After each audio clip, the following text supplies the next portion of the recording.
자, 여러분 저 질문 하나 드릴게요.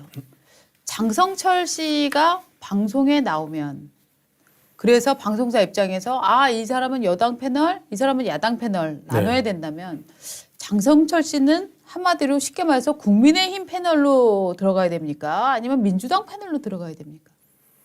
저는 제가 뭐 방송 담당으로서 방송을 보고 라디오를 보고 할 때 항상 이분은 여당 패널로 지금 국민의힘 소속 패널로 그렇죠. 이렇게 나오는 거죠. 과거에 지금 헷갈리죠. 과거에 야당 쪽으로 나왔었고 과거에는 이제 국민의힘이 야당으로 나왔고 항상 그렇게 카운터가 됩니다. 특히 MBC, KBS, TBS 이런 지상파 방송사들은 그냥 객관성을 요구받기 때문에 1대1, 종편도 2대2, 마찬가지예요. 종편도 그렇죠. 그러니까 이게 항상 수적으로 양적으로 기계적 균형을 맞추게 그렇죠. 돼 기계적 있죠. 균형, 기계적 균형을 맞춰야 됩니다. 그렇죠. 그래서 사실은 방통이나 이런 데서 이런 식의 숫자를 맞추게 하는 것 자체가 사실은 별로 좋은 나라는 아닙니다. 왜냐하면 언론 자유가 충실히 있고 또 그 언론사가 충실히 책임을 진다면 정말로 그냥 패널 구성 같은 거는 방송사 자율에 맡겨서 알아서 하게 되는데 이게 워낙에 과거에 이제 그 언론을 감시한다는 명목으로 시민단체들이 막 방송사를 괴롭히니까 방통이나 이런 데서도 할 수 없이 이런 항목들을 많이 보게 돼 있잖아요. 저도 기사를 좀 많이 썼습니다. 아니요. 과거에는 그런데 이게 정권별로 많이 달라져요. 저는 TBS 때문에, 뉴스공장 때문에. 저는 뉴스공장이 너무 초창기에 한쪽 패널만 불러서 맞아요. 양적 균형이라도 맞춰라. 내용은 안 보겠다. 라고 해서 최소한 양적 균형은 맞춘다고. 근데 이제 양적 균형을 맞추는 방식이 굉장히 교묘하죠, 사실은. 그게 이렇게 될 줄 몰랐어요. 그러니까 지금 국민의힘에서 강하게 반발이 나오고 있는데 쉽게 정리하면 어떻게 장성철이 국민의힘 패널이냐라고 얘기를 하고 있어요. 근데 저는 사실 국민의힘의 그러니까 언론에 관여하려는 국민의힘의 그 태도는 별로 좋지 않다고 생각하지만 장성철 씨에 관한 태도는 저는 맞다고 생각해요. 왜냐하면 저도 시청자로서 늘 궁금했던 일이거든요. 왜냐하면 장성철 씨 사진 한번 저희가 준비하는 거 볼까요? 작년 6월 초입니다. 장성철 씨가 말입니다. 윤석열 엑스파일이란 걸 갑자기 갖고 나왔어요. 그리고 요 사진 다음에 다른 사진 하나 볼까요? 뭔 얘기했냐면 윤석열은 방어가 힘들겠다라고 1년 전이네요. 6월입니다. 6월. 작년 6월이거든요. 작년 6월이 어떤 시점이냐 하면은 윤석열 후보가 아직 확정이 되지 않았던 상태이었어요. 대선 후보 아닌 상황이었는데 장성철 씨가 지금 윤석열 관련해서는 엑스파일이 돌고 있다. 이거 내용을 내가 봤는데 이 사람은 대통령 후보 안 되겠어. 라고 갖고 나왔던 시점이었거든요.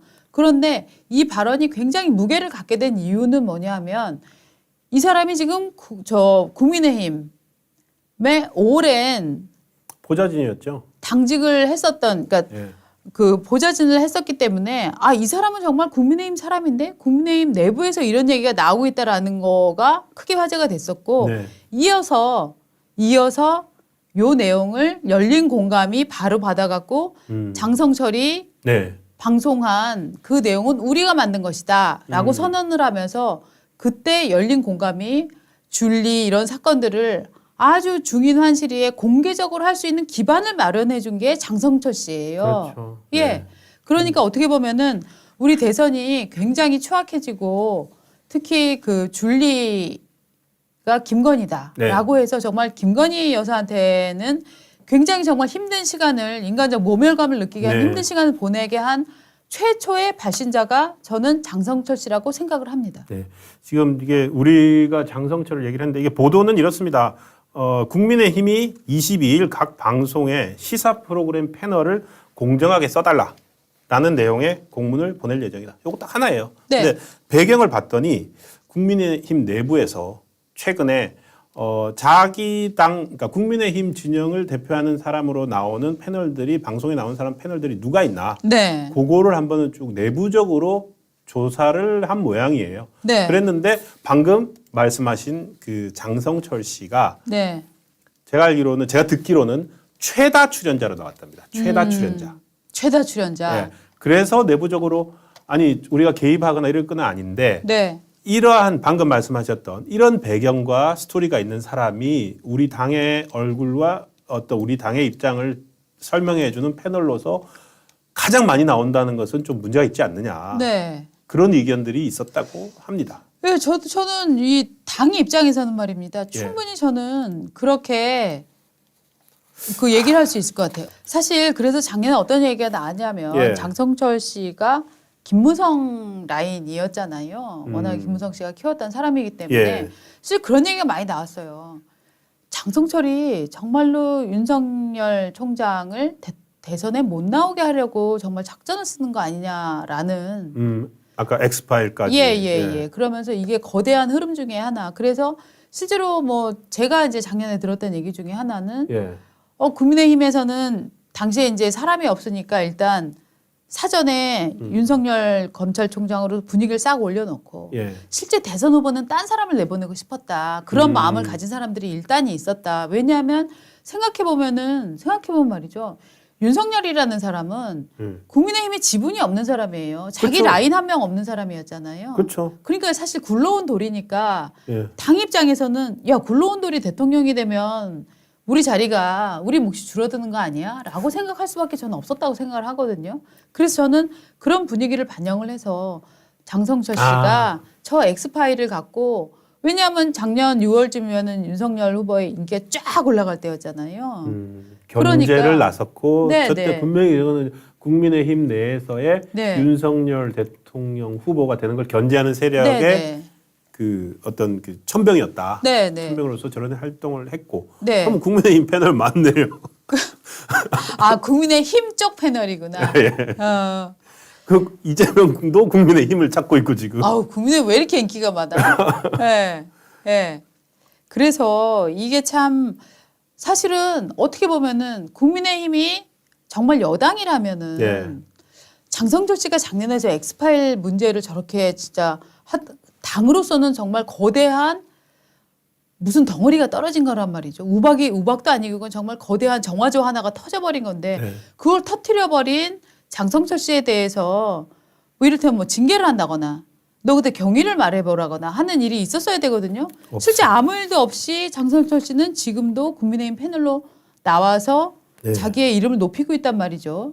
그래서 사실 이거는 좀 살펴봐야 되는 부분들은 좀 있어요. 저는 지금 그래서 오늘 방송 들어오기 전에 이제 이분 아까 저는 사실 장성철 잘 이름만 하고 뭐 잘 그거 안 하는데 검색을 해봤습니다. 검색을 방송사 홈페이지나 방송사 댓글 시청평 이러다 갔더니 그러니까 저는 이게 더 열받습니다. 그러니까 사실은 지금 일부 공중파 방송사는 국민의 재산인 전파를 쓰기 때문에 신문은 어느 정도의 정파성이 용인될 수밖에 없는 매체인데 절대 객관성, 중립성을 지켜야 되거든요.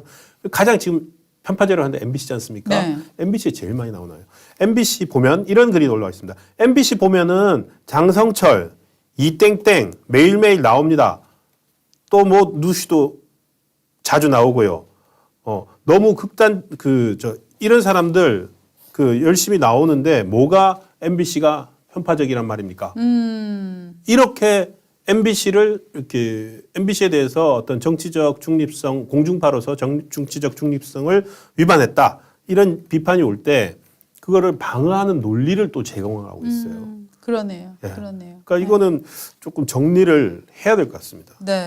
그러니까 국민의힘 입장에서는 정리하고 싶은 욕망이 굉장히 있을 것 같아요. 있지만 찍어서 말을 못하는 거죠. 못하고 그냥 계속 그냥 공정하게 해주세요라고 얘기를 그리고 하는 당 거죠. 입장에서는 그 정도만 얘기를 해야 됩니다. 이거보다 더 나가는 거는 별로 바람직하지도 않고요. 그렇습니다. 지금 그냥 공정하게 해달라라고 얘기하는 정도만 되지 사람의 이름을 찍어서 말한다거나 하는 거는 별로 좋은 태도는 아닌 것 같습니다. 맞습니다. 저기 지지난주 이제 저희 조선일보 앱을 깔아주셔가지고 저희 이제 앱이 많이 확대가 됐습니다. 얼마 전 닷컴에도 보셨지만 조선일보 앱으로 이제 신문 보시는 분들이 너무너무 늘어나서 감사 말씀드리고요. 그 다음으로 이제 저희 종이신문도 이제 저희가 이제 구독자들을 좋은 콘텐츠들로 매일 200명 넘는 기자들이 매일매일 만들어서 다음날 아침에 배달드리는 신문을 또 들어오셔가지고 또 구독을 해주시면은 저희가 이제 또 선물도 드리고 있습니다 지금. 선물 저기 있는데 갖고 와야 되는데. 선물 큰 달력. 가지고 제가 저희가 잠깐 이제 달력 선물도 드리고 하고 있으니까요. 지난번 앱처럼 저기 저희가 링크를 전화하셔가지고 저 전화번호 저희 조선일보 전화하셔서 잠깐만 전화번호 1577-8585. 예, 1577-8585 1577-8585로 전화를 하셔서 이슈포청천 유튜브 보고 전화한다. 구독을 신청한다. 이렇게 해주시면 저희들이 또 우리 구독자님들의 파워도 느낄 수 있고 지금 박은조 에디터가 이 달력을 갖고 오셨습니다. 신년 달력 이거 잠깐 제가 들겠습니다. 이렇게 근하 신년 상당히 이제 전통적인 형태 디자인으로 된 조선일보 달력입니다. 이 조선일보 달력을 이번 유튜브 1577-8585 전화하셔서 유튜브 보고 구독 신청한다라고 하면서 제 이름 또는 박은조 에디터 이름 이렇게 한번 언급해 주시면 그 추천자로서 언급해 주시면 저희가 이렇게 달력도 보내드리도록 하겠습니다. 신동훈 씨 이름 얘기해 주세요. 네. 전문 네. 아니 근데 제 생각에는 저는 우리 유튜브 구독자들은 거의 다 저희 신문 보고 계실 것 같아요. 맞아요.